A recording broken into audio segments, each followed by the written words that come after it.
है वो, मतलब आप कह रहे हो भगवान है, इंटेलिजेंट है, ऑल पावरफुल है, ऑल लिविंग है, हेल है, हेवन है, ये सब एक बुक में लिखा है कुरान, इसलिए आप इसको मानते हो और आप कुरान में बिलीव करते हो कि वो बुक ऑफ अथॉरिटी है, वही वर्ड ऑफ गॉड है। अब आप एथिस्ट को कैसे यकीन दिला दो कि ये सब सच है एक बुक के अंदर लिखे हुए, क्योंकि बुक्स तो बहुत सारी हैं, हैरी पॉटर भी एक बुक है। एथिस्ट कैसे मान ले कि कुरान वर्ड ऑफ गॉड है, और वो क्यों यकीन करे कि मरने के बाद इंसान हेल में जाता है, जबकि हमें हेल का एड्रेस तक नहीं पर्पस पता। नहीं है। हमारा जो जी बुनियादी बिल्कुल। सवाल है वो ये है कि लाइफ में आप जो भी करते हैं उसका पर्पस होता है, लेकिन लाइफ का पर्पस नहीं होता। ये कितनी ज्यादा एब्सर्डिटी है या नहीं? आपको ऐसा नहीं लगता कि आप मेरे पास आए, अगर एक एक हाँ एक नॉर्मल सी गुफ्तगू हो रही है, आप अपने घर में बैठे हुए हैं, मैं अपने घर में बैठा हुआ हूँ, और एक नॉर्मल सी गुफ्तगू चल रही है, उसका एक पर्पस है। ठीक है, आपको ठीक है पैसे नहीं मिलने वाले, मुझे नहीं मिलने वाले, हमें कोई दुनियावी फायदा नहीं, लेकिन पर्पस है।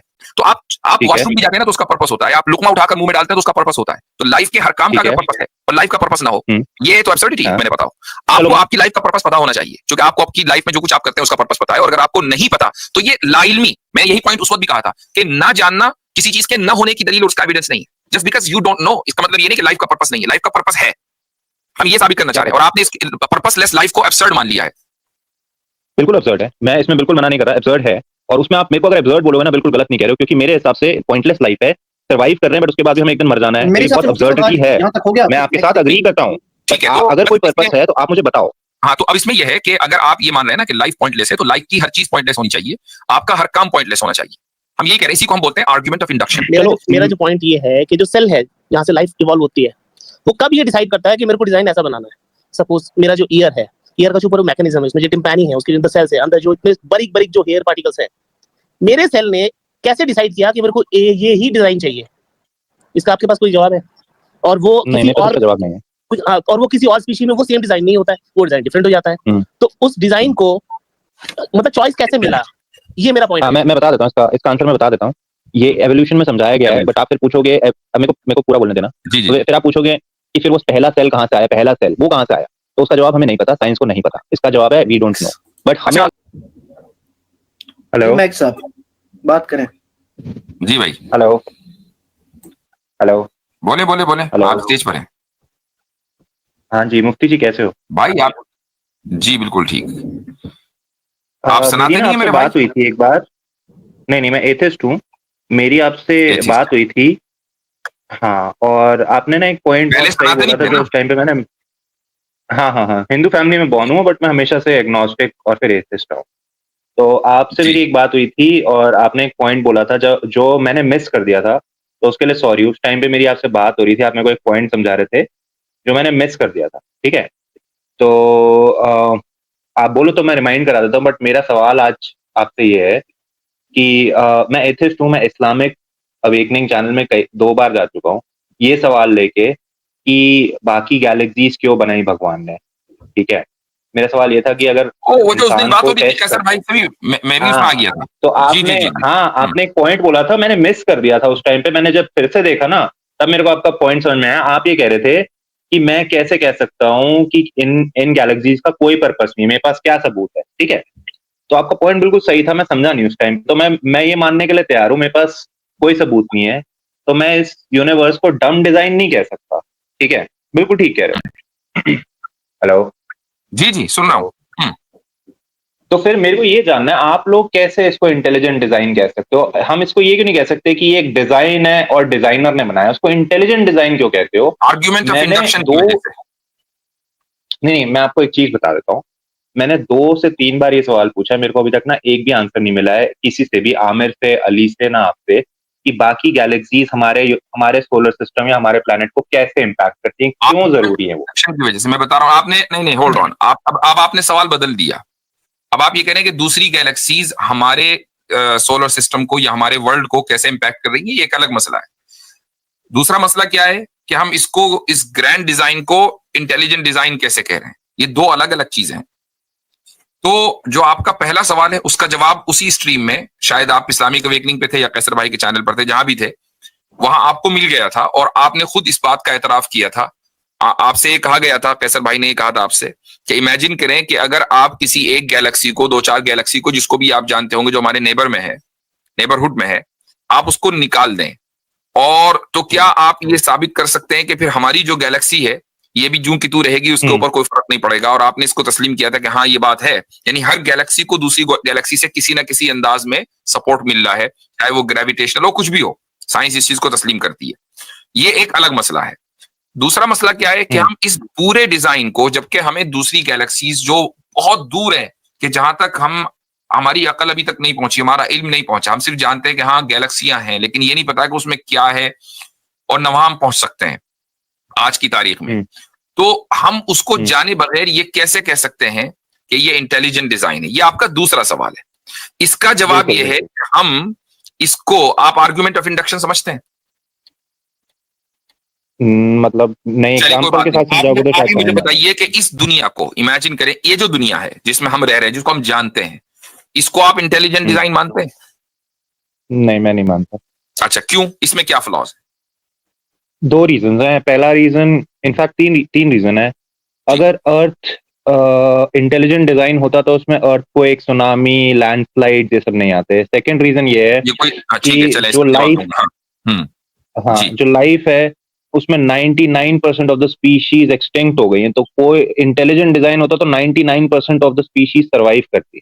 ठीक है, 1% सर्वाइवल रेट इंटेलिजेंस नहीं है। थर्ड पॉइंट ये है कि ये जो पूरा लाइफ बनाई है वो इस तरह से बनाई है कि अगर मुझे जीना है तो मेरे को किसी और लाइफ फॉर्म को खाना पड़ेगा। अगर शार्क को जीना है तो उसको फिशेस को खाना पड़ेगा। तो जो पूरा सिस्टम बनाया है वो ब्रूटैलिटी पे बनाया है। अगर इंटेलिजेंट डिजाइनर होता, वो बोलता है एक नॉन लिविंग थिंग दे देता हूँ as a source of food, तुम ये खाओ, एक दूसरे को मत खाओ। तो ये तीन रीजन है। मैं नहीं मानता ये किसी इंटेलिजेंट डिजाइनर ने बनाया। चलें, पहला आपका रीजन ये था कि अगर ये दुनिया इंटेलिजेंटली डिजाइन होती जिसमें हम रह रहे हैं, तो यहां पर तूफान, जलजले, सुनामी वगैरह ये चीजें ना आती। ठीक है, तो आप ये कैसे कह सकते हैं कि अगर कोई चीज अगर डिस्ट्रक्शन कहीं होता है तो वो कभी भी कंस्ट्रक्शन के पर्पस से नहीं होता? इमेजिन करें कि अगर कभी भी जलजले ना आते तो आज भी पूरी जो दुनिया है, जिसके सारे कॉन्टिनेंट्स हैं, वो सब एक ही जगह रहते ना, कभी भी उनके अंदर ब्रेक ना होता।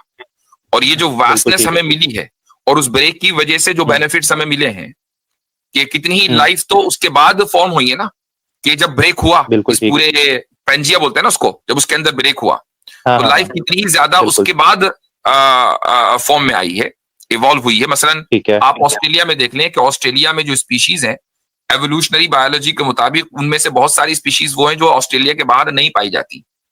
इसका मतलब क्या हुआ कि पेंजिया के ब्रेक होने के बाद नई लाइफ को अपॉर्चुनिटी मिली कि वो इवॉल्व करे एवोल्यूशन के मुताबिक। ठीक, तो डिस्ट्रक्शन हमेशा for the purpose of destruction नहीं होता। डिस्ट्रक्शन हमेशा कंस्ट्रक्शन के पर्पस से भी होता है, कि बाज मर्तबा हम उसको समझते हैं और बाज मर्तबा नहीं समझते। मैं चंद इंसानों के या कुछ लाइफ के जाय होने के बाद आप ही नहीं समझते कि यार ये तो प्योर डिस्ट्रक्शन था, क्योंकि जब आप उसकी इम्पैक्ट को आज से 1000 साल के बाद स्टडी करेंगे और दुनिया के बारे में जब आप स्टडी कर रहे हैं, तो आपको मिलियंस ऑफ मिलियन ईयर के डेटा को सामने रखना पड़ेगा, साल 2 साल के डेटा को नहीं, क्योंकि दुनिया की उम्र इतनी ही है। ठीक है, तो आप और बिल्कुल ऐसा ही मान लीजिए आपको कोई मकान बनाना है। मकान बनाना एक कंस्ट्रक्शन है, लेकिन उसके लिए आपको कितनी चीजें जिसको डिस्ट्रक्ट करना पड़ेगा। आपको लकड़ी चाहिए तो दरख्तों को काटना पड़ेगा, आपको पत्थर चाहिए तो पत्थरों को कूटना पड़ेगा। कंस्ट्रक्शन के लिए डिस्ट्रक्शन जरूरी है। ठीक है, ये आपका जो उसूल है कि नहीं जी ये अर्थक्वेक वगैरह नहीं होना चाहिए, ये गलत है। पहला पॉइंट। दूसरा पॉइंट, मैं आर्ग्यू कर सकता हूँ इस पे, बट मैं, आप बोलोगे तो इस पे आर्ग्यू करूंगा, नहीं तो मैं आपके सारे पॉइंट पहले सुनूंगा। सर मैं इसमें एक पॉइंट ऐड करना चाहता हूँ कि बेसिकली इनकी बुनियादी जो प्रॉब्लम है वो है, इसको हम कहेंगे कैटेगरी मिस्टेक फैलेसी। ये इंटेलिजेंट के रद्द में, यानी इंटेलिजेंट को नल एंड इनवैलिड करने के लिए ये हमें गुडनेस की मिसालें दे रहे हैं। मतलब intelligent is different and goodness is different. आप जितनी भी चीजें बता रहे हो ना मैं भाई, वो सबका ताल्लुक ज्यादा इससे होगा कि आप ये कहेंगे कि वो एक इंटेलिजेंट बीइंग जो ये सब कुछ कर रहा है वो क्रूएल है, ये कह सकते हैं आप ये नहीं कह सकते कि वो इंटेलिजेंट ही नहीं है। फॉर एग्जाम्पल समझे, बहुत सारे क्रिमिनल्स होते हैं, they are very very much sharp and intelligent. तो अब वो क्या जो क्राइम करता है, तो आप ये कहेंगे कि वो इंटेलिजेंट नहीं है। तो आपका जितना भी एग्जांपल है इस पे, वो इंटेलिजेंट को नल एंड वैलिड। अच्छा, वो क्रूरल्टी भी सब्जेक्टिव है, वो आपके नजदीक है ना जी। Go ahead. नहीं, मैं 1000% के साथ एग्री करता हूं। नहीं, वो जो कह रहे हैं कि वो गुडनेस है, नहीं, आप जितना भी एग्जांपल लाके दे रहे हैं वो इंटेलिजेंट बीइंग को नलिफाइड नहीं करता जी। मैं आपके साथ 1000% एग्री करता हूं। मेरे को जो डेफिनेशन भगवान की मिलती है वो है कि ये इंटेलिजेंट डिजाइनर है, ऑल पावरफुल है, ऑल लविंग है और ऑल नोइंग है। ठीक है, ये डेफिनेशन मिलती है। एंड ऑल वाइज है, अगर वो ऑल वाइज है ऑल वाइज, जी। ठीक है, अगर वो ऐसा प्लैनेट बना रहा है जिसमें पता है कि पैंजिया डिवाइड होके बाकी कॉन्टिनेंट्स बन जाएगा और बाकी स्पीशीज बन जाएंगी, तो वो पहले ही वो बना के रख देना। उसको क्यों अर्थ को एक से डिवाइड कर रहा है? उसको पहले ही इस स्टेज पे, फाइनल स्टेज पे लाके रख दे कि ये परफेक्ट स्टेज है। और अगर वो ये नहीं कर पा रहा तो वो ऑल पावरफुल नहीं है। अच्छा मुफ्ती साहब, और अगर वो इस प्रोसेस में हमें मार रहा है, भाई अगर वो हमें मार रहा है, ऐसे एक मिनट, मेरे को पॉइंट कंप्लीट करने दो, मेरे को पॉइंट कंप्लीट करने दो। अगर वो मार रहा है हमें, तो वो ऑल लविंग नहीं। ठीक जी, इस्लाम साहब। मैं असल में समझ रहा हूँ मैक्स भाई, जो इशू इनको आ रहा है वो ये समझ परफेक्टनेस को जो है वो कंफ्यूज कर रहे हैं। अच्छा, इसमें बहुत से एथियस्ट हमारे पास ये भी सवाल लेके आते हैं कि मिसाल के तौर पर अगर गॉड इतना परफेक्ट है और परफेक्ट डिजाइनर है, तो जो बच्चा है, जब जो बेचारे हैंडीकैप पैदा होते हैं, तो वो तो परफेक्ट नहीं है। मतलब एक परफेक्ट ह्यूमन तो वो होता है जिसके 2 हाथ और 2 पांव होते हैं। लेकिन आपको समझना पड़ेगा कॉन्सेप्ट क्या है। कॉन्सेप्ट ये है कि जो वो कहता है ना, कुन फयाकुन, जैसा वो चाहता है वैसा वो बने, उसको परफेक्ट कहते हैं। मिसाल के तौर पर अगर एक इंसान जो है वो गाड़ी बनाता है और वो गाड़ी में बनाने से पहले ये कहता है कि मैं चाहता हूं कि गाड़ी की जो माइलेज है वो 25 किलोमीटर जो है वो पर लीटर हो, लेकिन वो निकल के 21 किलोमीटर आती है, तो वहां पे हम कहेंगे क्योंकि इसका इरादा कुछ और था लेकिन बन के कुछ और आया, तो ये परफेक्टली डिजाइन नहीं हुआ।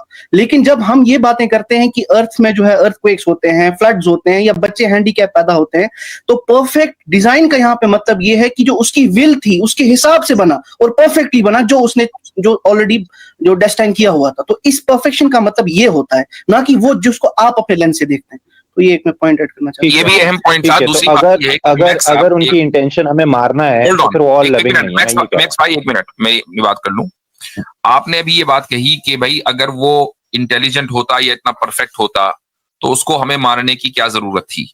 तो क्या आप ये कह रहे हैं कि हमें इटर्नल होना चाहिए हमारी बॉडी? नहीं, मैं ये नहीं कह रहा, बिल्कुल ये नहीं कह रहा। जरा 1 मिनट होल्ड कीजिएगा।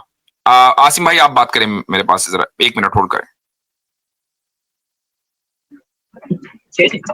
तो मैक्स भाई देखिए, असल में एक तो ये हो गया कि आपने जितनी भी मिसालें लेकर आई है वो इंटेलिजेंट बीइंग को नलिफाई नहीं करती। एक बात तो आपने एग्री कर लिया। अब आपका सारा क्वेश्चन मैं एग्री नहीं कर रहा हूँ इससे, मैं एग्री नहीं कर रहा हूँ। आप बोल रहे हो मैं एग्री कर रहा हूँ, मैं नहीं एग्री कर रहा हूँ, क्योंकि अगर मैं बनाता तो मैं ऐसे नहीं बनाता। मैं ये कह रहा हूँ आपसे। मैक्स भाई पूरी बात सुनना चाहिए। आपके अकॉर्डिंग, मान ले आपके अकॉर्डिंग किरुल होना क्या इंटेलिजेंट होने को नफी कर, यानी कि नलिफाई कर देता है? किसी इंसान का किरुल होना मान ले उसका नहीं करता ना, तो आपका जो सारा आर्गुमेंट है वो किसी के इंटेलिजेंट बीइंग होने को नलिफाई करता है। चलो ठीक है, सही कह रहे हो।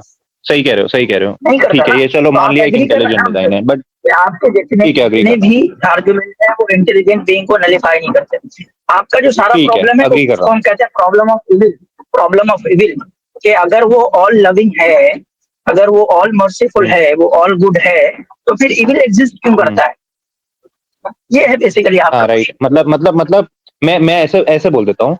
मेरे अगर 10 बच्चे हैं, ठीक है, मैं उनसे बहुत प्यार करता हूँ और मेरे पास इतनी पावर है कि मैं उनका ध्यान रख सकूं, और मैं इतना इंटेलिजेंट हूँ, ठीक है, कि मैं उनका ध्यान रख सकूं। तो उनमें से अगर मैं 9 बच्चों को मार डालूंगा किसी वजह से, तो मैं या तो उनसे प्यार नहीं करता या मैं बेवकूफ हूँ, इंटेलिजेंट नहीं हूँ। बट मैं तो इंसान हूँ। अब आप गॉड की जब बात करते हो, एक मिनट सेंटेंस कंप्लीट करने दो, सेंटेंस कंप्लीट करने दो। आप जब गॉड की बात करते हो, वो उसके लिए कहते हो ऑल पावरफुल, ऑल लविंग। वो तो इंसान से भी ज्यादा पावरफुल है और इंसान से भी ज्यादा लविंग है। तो वहां पर्पस डिफीट होता है। या तो डेफिनेशन बदलो या फिर गॉड बदलो।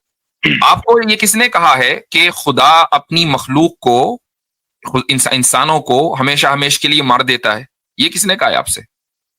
क्योंकि 99% ऑफ द स्पीशीज एक्सटिंक्ट हो गई हैं। भाई मैं इंसान की बात कर रहा हूं कि इंसान को, जो आपने खुदा के बच्चे बोला ना, तो इंसान को खुदा मार देता है हमेशा के लिए, ये आपसे किसने कहा?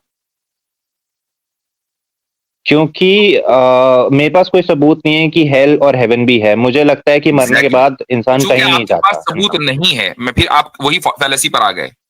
जब आप रिलीजन से पूछेंगे ना, तो रिलीजन की जो अथॉरिटेटिव एविडेंसेस हैं, जिनको हम अथॉरिटी मानते हैं, उससे हम ये मानते हैं कि खुदा ने जन्नत और जहन्नम बनाई है, इंसान की रूह असल है, और हमारी ये जो बॉडी है ये समझ लीजिए कि उस रूह का एक कैरियर है।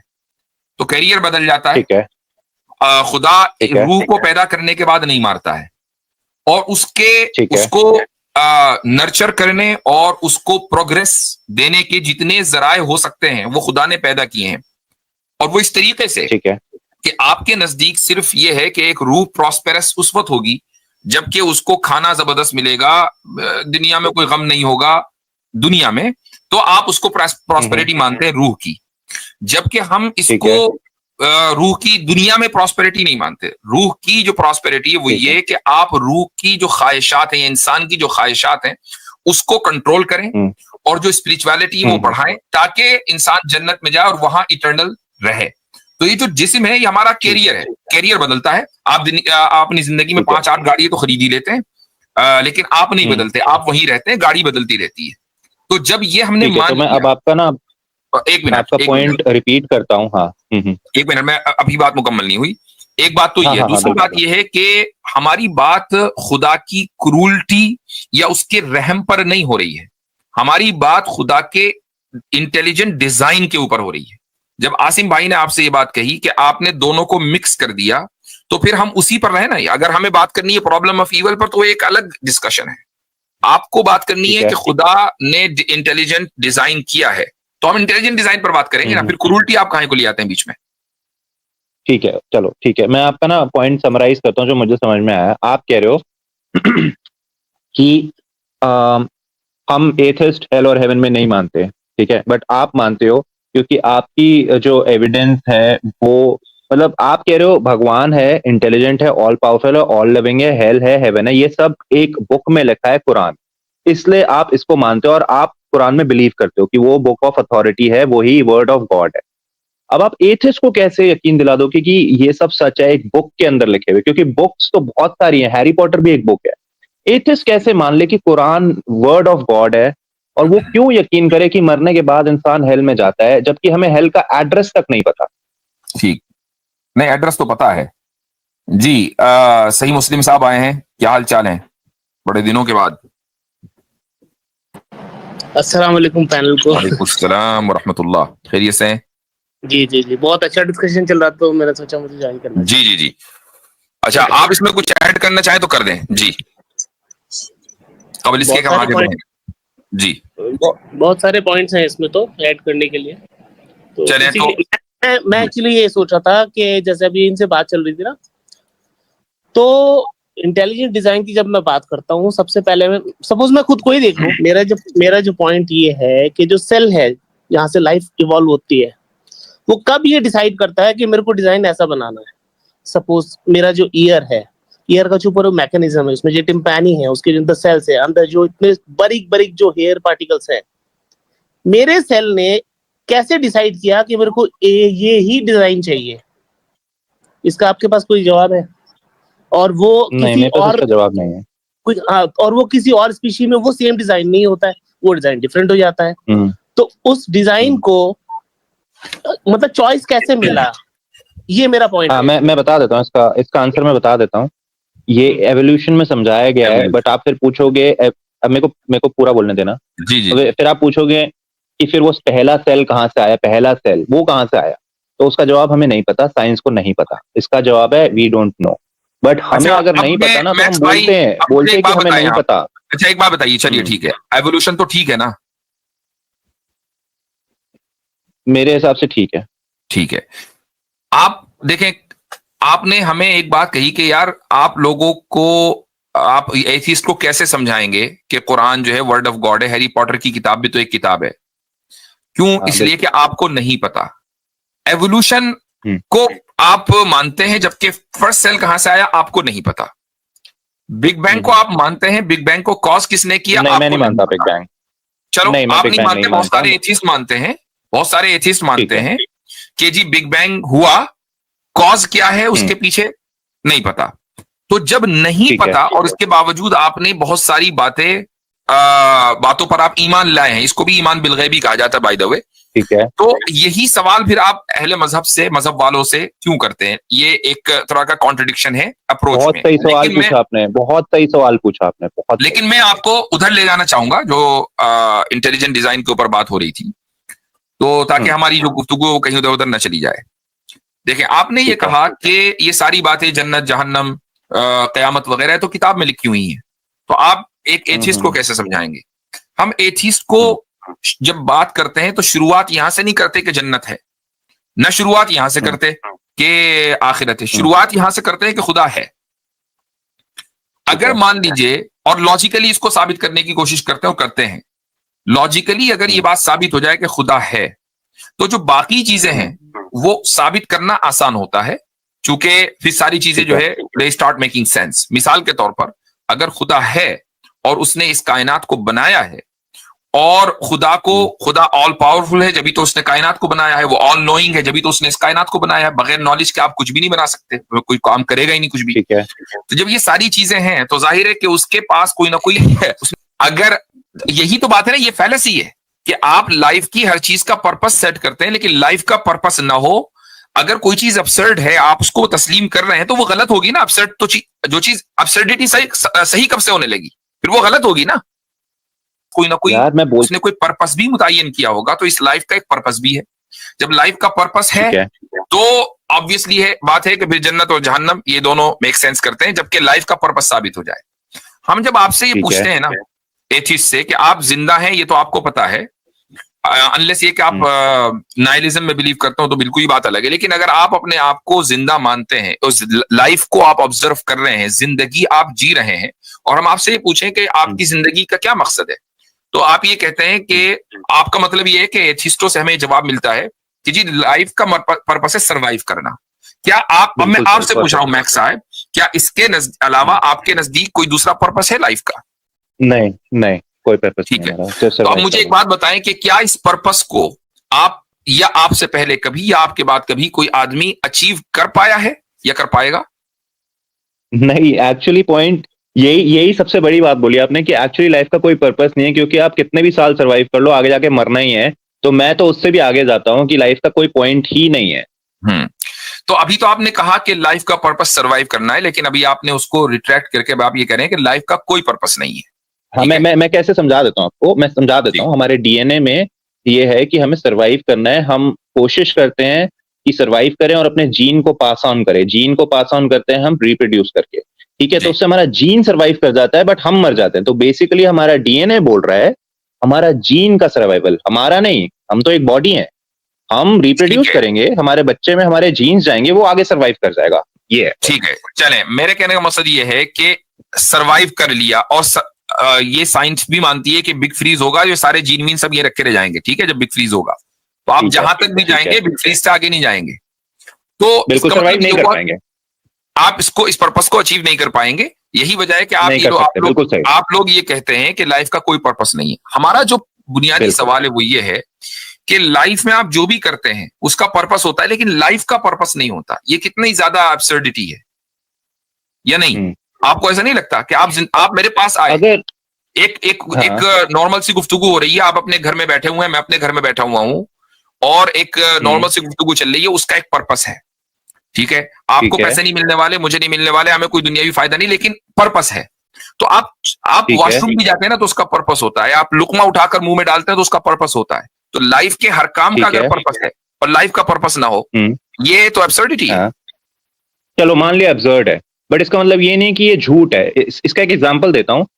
ये जो सन है, मैं बता रहा हूँ ना, अर्थ है, वो सन के आसपास घूम रही है, किस बेसिस पे घूम रही है, और ये पूरा सोलर सिस्टम एक डायरेक्शन में जा रहा है। ये अब्सर्ड आइडिया लगता है मेरे को, बट इसका मतलब ये थोड़ी ना कि वो झूठ है। मैं ये कह रहा हूँ हमारी बातें कितनी अजीब लगे, होल्ड ऑन, यहाँ अब्सर्ड है मान लिया, हाँ बिल्कुल अब्सर्ड है, बट हम गलत नहीं है।